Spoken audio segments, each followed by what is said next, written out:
Your teen says something awkward at dinner and you turn to the room. Oh my God, this kid never changes. You shake your head with a laugh. Everyone at the table joins in. The atmosphere stays light and familiar.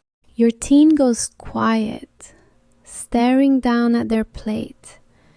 And you think they're embarrassed. But that's not what's happening. They're writing a new rule about you. Not a rule about the joke. A rule about whether you protect them. The question running in their head is, does this person have my back? You didn't lose them in an argument. You lost them in front of an audience. And that changes not just what they say, but who they choose to trust. You correct your kid in front of others constantly without seeing it as a problem. In the car with their friends. What kind of take is that, seriously? At your parents' house. This one starts everything and never follows through. At the family gathering. Biology grade was rough this term, and finals are coming up. To you, it's just being honest, venting, doing what parents do out loud. To them, it doesn't land as feedback. It lands as being exposed without warning. Being exposed isn't correction. It's a spotlight turned on without their permission. The teenage brain is wired to be extremely sensitive to social standing around others. Research from UCLA shows social rejection activates the same pain centers as physical injury. When you correct them publicly, their brain doesn't log lesson, it logs threat. I made a mistake and got held up for everyone to see. That's a wound, not information. And that wound doesn't attach to what they did wrong. It attaches to your image in their mind. The first time it happens, they go quiet for a few hours and seem fine again. You think it passed, but their brain already filed that moment away as evidence. Not evidence labeled, "Mom was stressed that day." More like, this is what it feels like when the person meant to protect me exposes me. One time is data.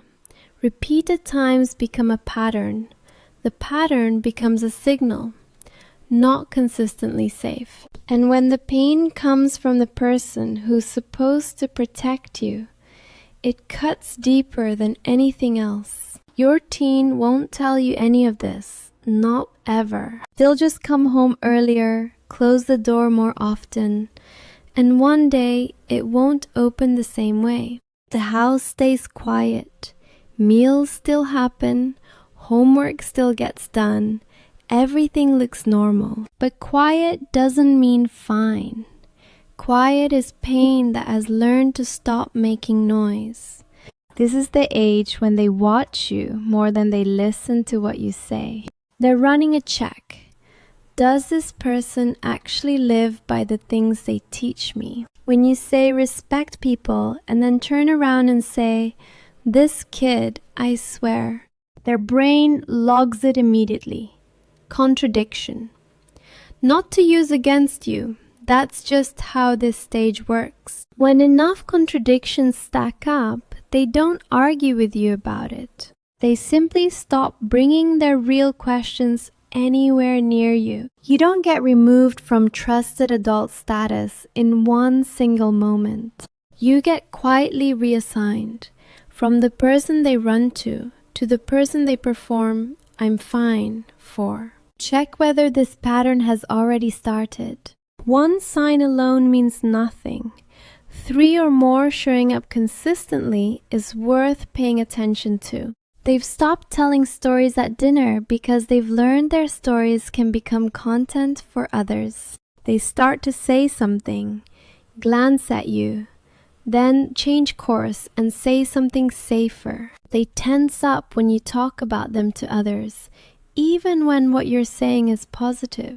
They've stopped pushing back against you in front of people.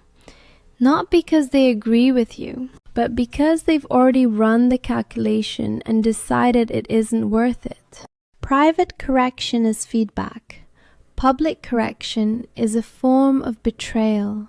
Research on moral injury shows that when an attachment figure damages your dignity in front of witnesses, the brain fully recategorizes that person from "they criticize me" to "they are not safe for me." Your kids sit still at the family dinner while you narrate their grades to the whole room. Nothing comes out of their mouth. Their eyes count the seconds until they can stand up and leave.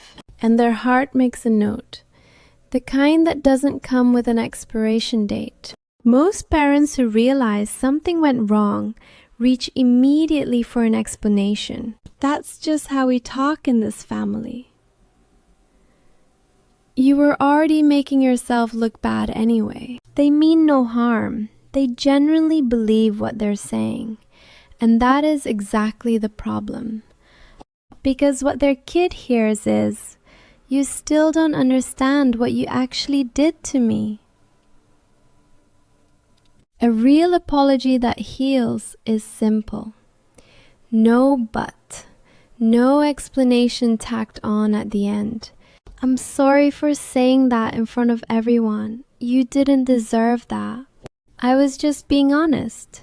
Might feel true to say, but it lands right back on the original wound.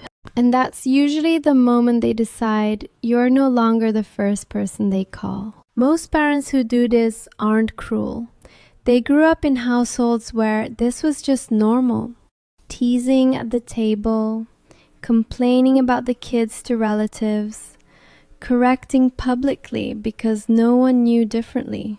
If that was the table you grew up at, your brain filed it as, "This is how people who love each other talk." You repeated it not out of malice.